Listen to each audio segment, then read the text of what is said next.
Les bendiga y bienvenidos una vez más a esta su programación Punto de Esperanza. Yo soy Alberto Tejeda, dándoles gracias al Padre Celestial por la oportunidad que me da de compartir con ustedes la palabra del Señor. Este es el sermón 1 de la serie el universalismo o el universalismo cristiano. Y el día de hoy quisiera hablar de esta maravillosa fe, la fe del universalismo.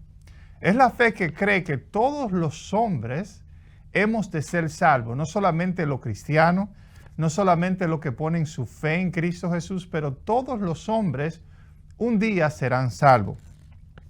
Las palabras que usaban los padres de los tiempos antiguos, antes de llegar San Agustino y toda esa persona, la palabra que ellos usaban era la palabra griega que significa apocatástasis.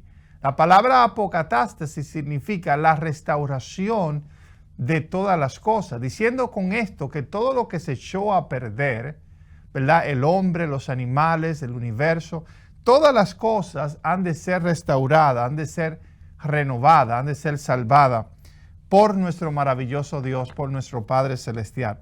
Aunque el día de hoy es muy difícil creer ¿verdad? Si la apocatástasis es real, la mayoría de los cristianos, especialmente de la parte donde nosotros vivimos, no creen en el universalismo.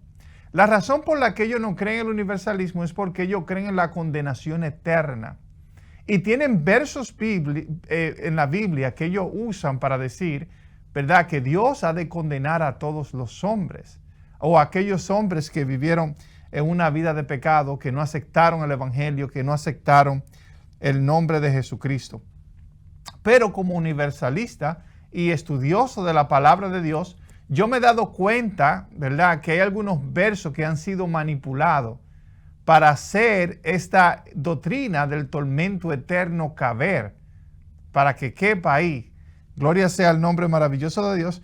Pero estos versos también uno tiene que estudiarlo por fe. Uno tiene que abrir su corazón, abrir su mente para ver si verdaderamente lo que se nos explica sobre estos versos, especialmente cuando se usa la palabra eternidad, no significa para siempre, ¿verdad? La palabra griega, sino significa una época o un tiempo donde Dios ha de juzgar a las personas o ha de condenar a las personas, como nosotros usamos este vocabulario, pero nosotros creemos que este tiempo de purificación es solamente, podemos decir, un tiempo de santificación donde Dios ha de limpiar y Dios ha de perdonar las personas. Hay muchas personas que creen el día de hoy en el universalismo, aunque la gran mayoría cree en la condenación eterna. Hay otro grupo que cree en la aniquilación de las almas, ¿verdad? Y dentro de estos grupos que creen en el universalismo o la restauración de todas las cosas, hay personas que han escrito, como Thomas Allen. Él escribió: el punto de vista popular es familiar y la mayoría de los hombres no se dan cuenta de su verdadero significado o de la luz con la que realmente presentan el carácter de Dios, pero considere cómo este dogma del mar sin fin debe sorprender a quien investiga a Dios. Alguien fuera del ámbito del cristianismo, pero sinceramente deseoso de aprender la verdad. Hay hombre así. Hay muchos. Le dice a este investigador que Dios no es solo todopoderoso, sino todo bien o todo amor. Que Dios es en verdad amor, que Dios es su Padre. Pero estos términos son palabras sin justificación alguna si no tienen su sentido común cuando se aplican a Dios, ¿verdad? Y este hombre, Thomas Allen, escribió este verso aquí. No sé si fue en el libro Cristo Triunfante o Cristo el Vencedor.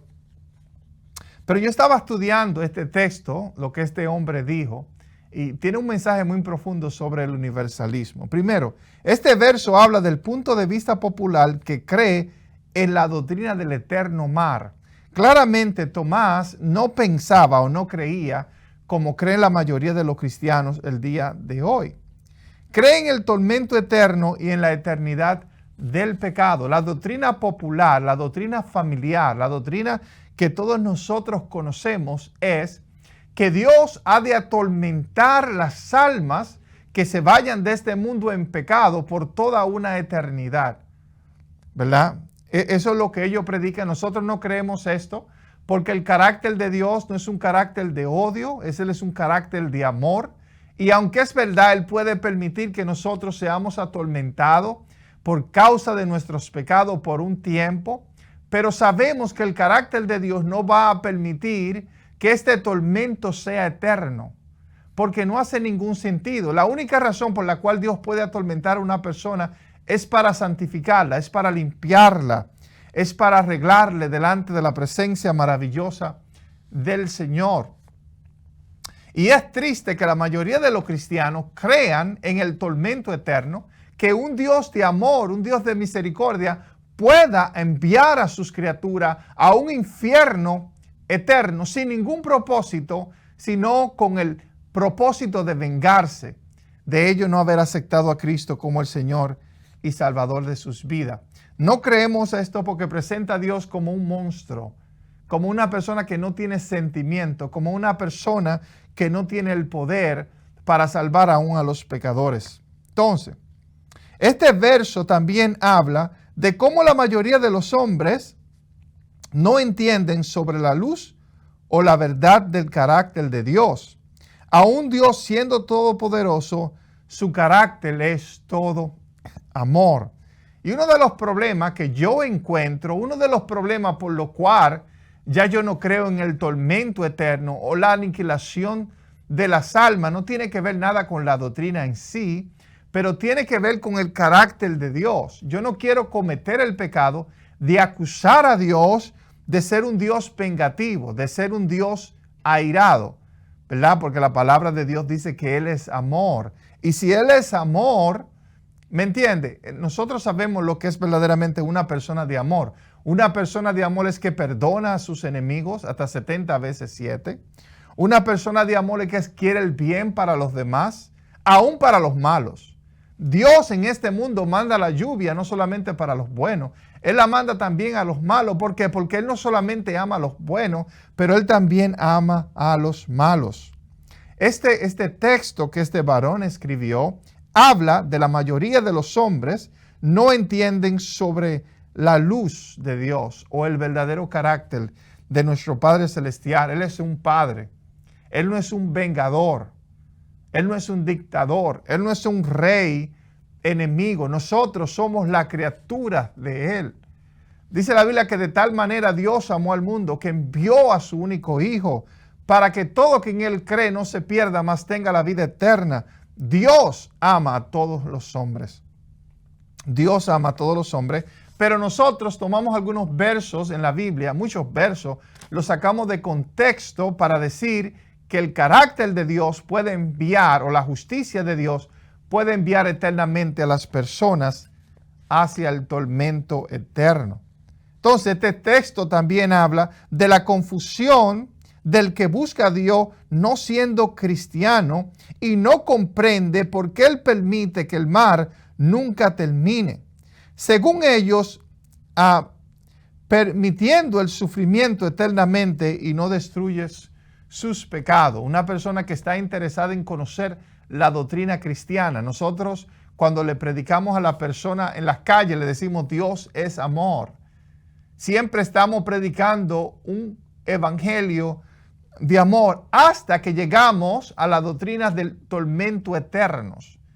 Aunque cuando llegamos a la doctrina del Gehenna, nosotros decimos el Gehenna es un lugar donde Dios no destruye el pecado. Dios no destruye el pecado, pero Dios castiga el pecado juntamente con el alma. Y allí será el lloro y el crujir de dientes y las personas se estarán lamentando y estarán sufriendo. Entonces, una persona que quiere venir a los caminos de Dios, que ha escuchado que Dios es amor, que Dios quiere ayudarle, que Dios tiene misericordia de él, lo que se encuentra es que Dios le amenaza. Dios le dice, si no me aceptas, si no te arrepientes de tus pecados, te voy a mandar al infierno para que te condene por toda una eternidad. Pero Dios no es un Dios de amenazas. Él es un Dios de amor. Él es un Dios de misericordia. Y es una de las razones por la cual yo no confío o no creo en la doctrina del infierno. Yo sí creo en la doctrina del cielo. Yo sí creo en la doctrina de la vida eterna. Yo sí creo en la doctrina del perdón eterno y de que nosotros debemos hacer bien aún a nuestros enemigos. Y va a haber sorpresa, aleluya, en los tiempos venideros. ¿Por qué va a haber sorpresa?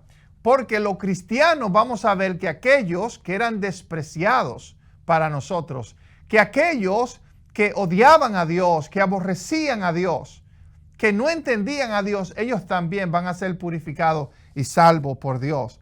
Esto solamente se puede entender a través de la fe, a través de misterios espirituales. Y no estoy diciendo con esto que no haya versos bíblicos que apoyen la doctrina de apocatástasis, la restauración de todas las cosas. Y cuando digo la restauración de todas las cosas, estoy diciendo que Dios ha de restaurar todos los animales, todos los insectos, todos los árboles. Dios será todo en todos, como dice la palabra del Señor. Dios sí va a juzgar, sí va a destruir nuestros pecados, pero al pecado ser destruido, el hombre será salvo, el hombre será transformado. Este texto habla sobre la paternidad de Dios, no solo de los cristianos, sino de todos los hombres. Y hay muchas personas que tienen falsas doctrinas, muy malas doctrinas, aunque son cristianos que aman a Dios, que aman a la palabra de Dios, pero sus doctrinas son malas. Porque creen que los hombres no son hijos de Dios, sino son hijos del diablo.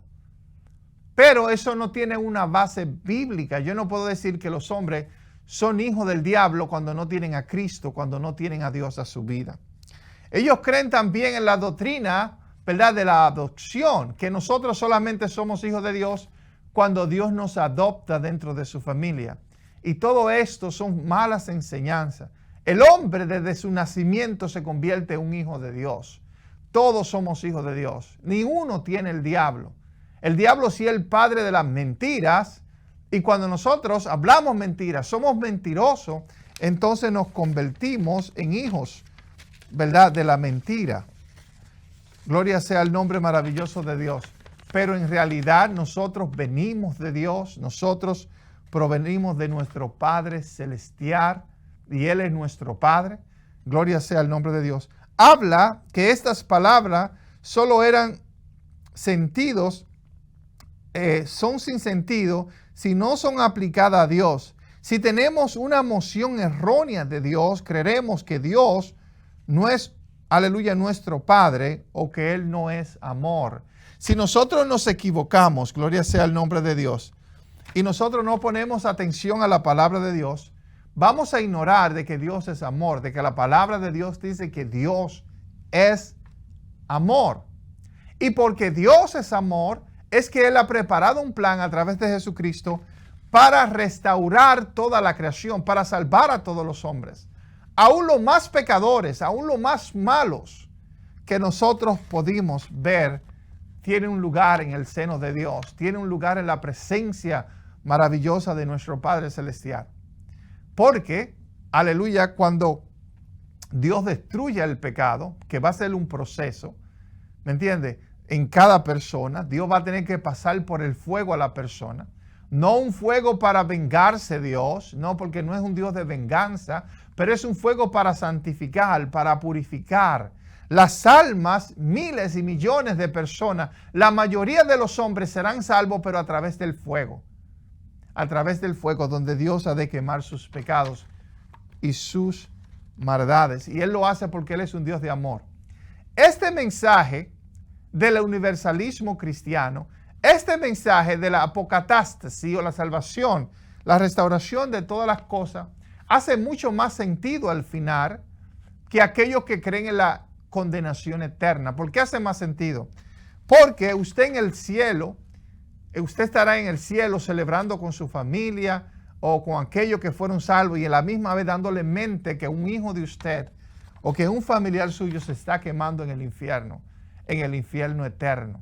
Pero cuando nosotros pensamos que todos los hombres serán perdonados, todos aquellos nosotros que sufrimos, seremos recompensados por nuestras lágrimas, por nuestro sufrimiento aquí en la tierra, Porque la palabra de Dios dice que Dios ha de sacar todas nuestras lágrimas, las lágrimas de nuestros ojos.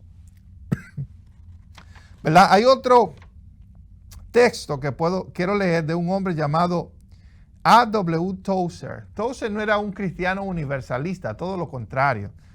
¿Me entiende? Pero él escribió algo muy importante que quería compartir con cada uno de ustedes en este primer sermón, ¿verdad? Del universalismo. Y la razón es porque hay muchas personas que dicen, si Dios ha de salvar a todas las personas, ¿para qué convertirse? Perdón, ¿para qué dejar el pecado? Gocemos, bebamos y hagamos todas las cosas. Pero esa no es la actitud que nosotros los hijos de Dios, que todos somos hijos de Dios, deberíamos tener. Tenemos una responsabilidad de ser como nuestro Padre. Perdón, tenemos la responsabilidad de vivir una vida santa, una vida pura, delante de la presencia de nuestro Dios. En el corazón de cada cristiano hay una cruz y un trono. El cristiano está en el trono hasta que se pone en la cruz. Si rechaza la cruz, permanece en el trono. Quizá esto esté en el fondo de la reincidencia y la mundanalidad entre los creyentes del evangelio de hoy.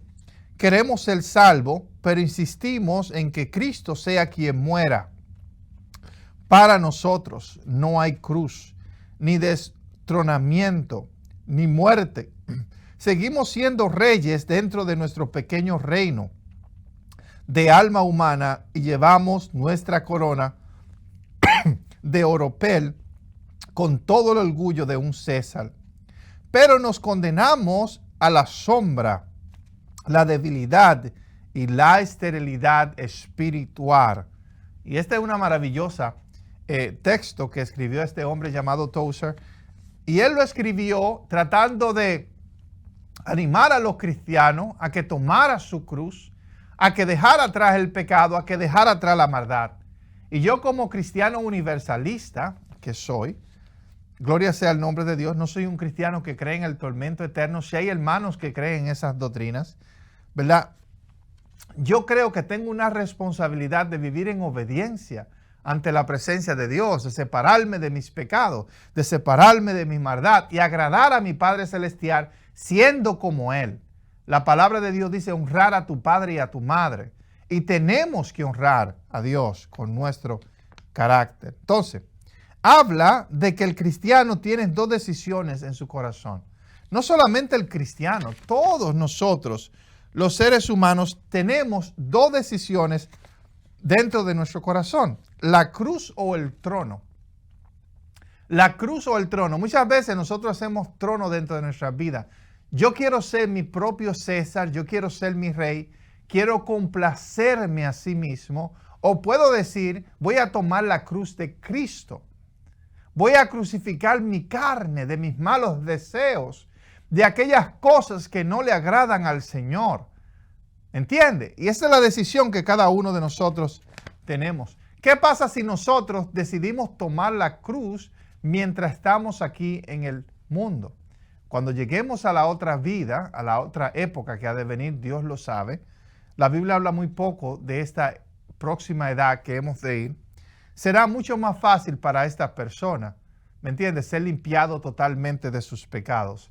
Pero si nosotros queremos ser reyes, César aquí en la tierra, y nos olvidamos de tomar nuestra cruz, nuestra santificación y nuestro proceso en la otra vida será un poquito más difícil. Gloria sea el nombre de Jesús. Por eso tenemos que tomar la decisión de obedecer a Dios el día de hoy, ser como Cristo, ¿me entiende? Que no tuvo vergüenza de tomar su cruz, de vivir una vida de obediencia al Padre Celestial y agradable delante de Él. El sentido común nos dirá, escoge el trono, pero nuestra necesidad nos dirá, escoge la cruz. El sentido común, nuestra mente nos va a decir, no tome la cruz, porque la cruz representa muerte a tú mismo. La cruz representa sufrimiento. La cruz representa dolor. ¿Y qué te va a decir el sentido común? No tomes la cruz, pero toma el trono. Sé tu propio Dios, sé tu propio Señor, sé tu propio César. Pero nuestra necesidad ¿Por qué? Porque somos esclavos del pecado. Vivimos a veces como animales, espiritualmente hablando. ¿Por qué? Porque no estamos viviendo como nuestro Padre Celestial. No estamos obedeciendo al Padre Celestial en sus mandamientos que son provechosos para nuestras vidas.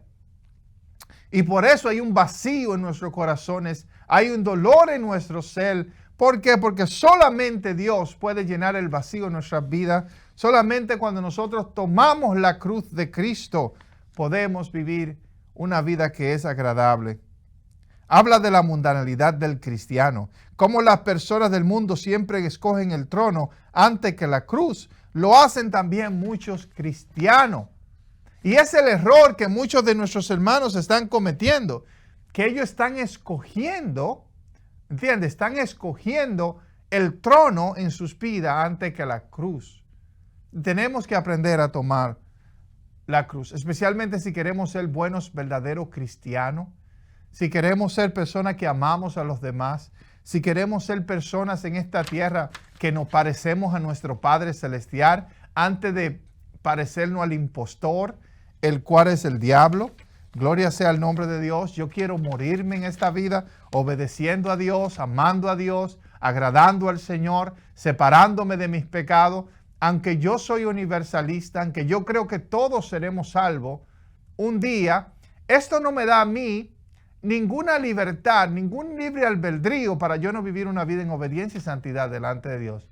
Y si usted toma la decisión, porque cree en la salvación de todo, de vivir una vida en pecado y una vida en maldad, usted está cometiendo un grave error para su vida.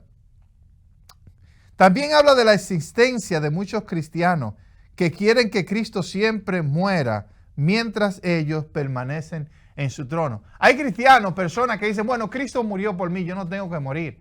Cristo hizo expiación por mí, yo no tengo que hacerla. Y eso es una falsa doctrina. Es una, aleluya, es totalmente en contra verdaderamente del plan de Dios para nuestra vida. Aunque es verdad que Cristo sí murió por nosotros, para mostrarnos su amor, para mostrar su obediencia al Padre, nosotros debemos morir a nosotros mismos. No físicamente como murió Cristo, pero sí morir a nuestro orgullo, a nuestro ego, a nuestras maldades. Todos los días que nos levantamos con la mentalidad, Señor, ayúdame a morir un poco a mi mal humor, mi mal carácter. Gloria, esas dos cosas que son tan importantes, el mal humor y el mal carácter. Ayúdame a tener un buen humor todos los días de mi vida, un buen carácter, a tratar a los demás con respeto y con amor, a tratar a mis hermanos como deben ser tratados. La falsa doctrina de la expiación siempre nos dice, Cristo murió por ti para que tú no tengas que morir. Y no es realidad. Cristo murió por nosotros, pero es hora de que nosotros muramos a nuestros pecados y que nosotros también muramos a nuestras maldades. Entonces, gloria sea el nombre de Dios. Mientras que la verdadera doctrina de la expiación nos dice, Cristo murió, pero ahora es tiempo de tú morir a ti mismo. El mismo apóstol Pablo decía, juntamente estoy crucificado con Cristo. ¿Por qué razón Pablo estaba crucificado con Cristo? Él estaba crucificado con Cristo porque ese es el trabajo del cristiano. Y lo que Tozer escribió aquí, aunque él no es universalista, todo lo contrario, pero en esta enseñanza estoy muy de acuerdo con él. Nosotros debemos morir así como Cristo murió también. Habla sobre la condenación y este es el juicio, dice la palabra de Dios, que la luz vino al mundo y los hombres amaron más las tinieblas que la luz, pues sus acciones eran malas. La condenación es, hay personas que dicen, bueno, la condenación es el fuego eterno. La condenación es el lago eterno, pero esto no fue lo que enseñó Jesús o lo que enseñó la palabra de Dios. Habla sobre la condenación y este es el juicio, que la luz, este es el juicio, la condenación, que Jesús vino al mundo y los hombres amaron más la tiniebla que la luz, pues sus acciones eran acciones malas. Muchas veces pensamos, bueno, la condenación es que Dios lo achicharre en un fuego eterno. No, la condenación es que amaron más las tinieblas antes que amar a la luz. Y hay personas que dicen, Dios no va a castigar a esta persona. Claro, el pecado es su propio castigo. Su maldad es su propio castigo. Y cuando estas personas sean sus ojos abiertos, se sentirán arrepentidos, se sentirán mal del daño que causaron a los demás. ¿Qué pasará con la víctima de estas personas? Dice la palabra de Dios que Dios enjugará la lágrima de cada uno de nosotros. Aquellas personas dejarán de sufrir para siempre también. Dios hace un balance porque Él es el Padre de todos nosotros. Hay una última, ¿verdad?, verso que quiero compartir con cada uno de ustedes. Y este verso que dice, en un universo de amor no puede haber un cielo que tolere una cámara de horrores. Eso lo dijo John Robinson. Y él estaba diciendo, en un universo de amor, cuando Dios lo conocemos como el Dios de amor, el Dios de misericordia, ¿verdad? No puede haber un cielo que tolere una cámara de horrores. Y es lo que nosotros creemos, que mientras algunos cristianos se estarán en el bliss del cielo, gozándose, alegrando, cantando loores, cantando aleluya y gozándose en la presencia de Dios, sus hijos, sus familiares, sus hermanos, sus padres, sus vecinos, se estarán chicharrando en el infierno. Es una falsa doctrina. Dios no puede permitir tal realidad. El amor de Dios no permite, gloria sea el nombre de Dios. Claro que Dios tiene que santificarnos, porque nada inmundo ha de entrar al reino de los cielos. ¿Me entiendes? Todos los pecados que habla la palabra de Dios, una persona tiene que ser limpia de todos estos pecados antes de poder entrar a la presencia gloriosa, maravillosa de Dios, a poder entrar al corazón de Dios. Y por estas razones que yo le pido a Dios cada día, Señor, santifícame, purifícame, lávame de mis maldades. ¿Por qué? Porque yo quiero entrar delante de tu presencia. Yo quiero estar contigo. Yo quiero ser obediente a tus palabras y a tu mandamiento. Entonces, este último verso habla del amor de Dios. El amor de Dios es infinito. Hay personas que dicen, Dios es amor, pero también es fuego consumidor. Diciendo con esto, Dios es amor, pero también es odio. Y están totalmente errados. Dios no es odio. Lo contrario del amor es el odio. No, Dios es fuego consumidor. Y eso es glorioso, que Dios es fuego consumidor, porque Él consume el pecado de cada uno de nosotros. Su amor, Él es un fuego. Él es el lago de fuego que habla la palabra de Dios, donde nosotros tenemos que ser arrojados. Mientras más lejos estamos de Dios, más nos quemamos. Mientras más cerca de Él estamos, somos más limpios, somos más puros, somos santificados. Y la razón por la cual las personas serán arrojadas o seremos arrojados al lago de fuego es porque seremos arrojados dentro de Dios. Muchas personas no quieren, pero cuando estén dentro de la presencia de Dios, su ego, su orgullo, su maldad desaparecerá de cada uno de ellos. Como le dije, iba a hablar acerca de esta enseñanza, de esta esperanza del universalismo. El universalismo nos enseña que Dios ha de salvar a todos sus hijos. Gracias por haber escuchado esta programación Punto de Esperanza. Yo soy Alberto Tejeda, dándole gracias a cada uno de ustedes por haber escuchado. Dios te bendiga.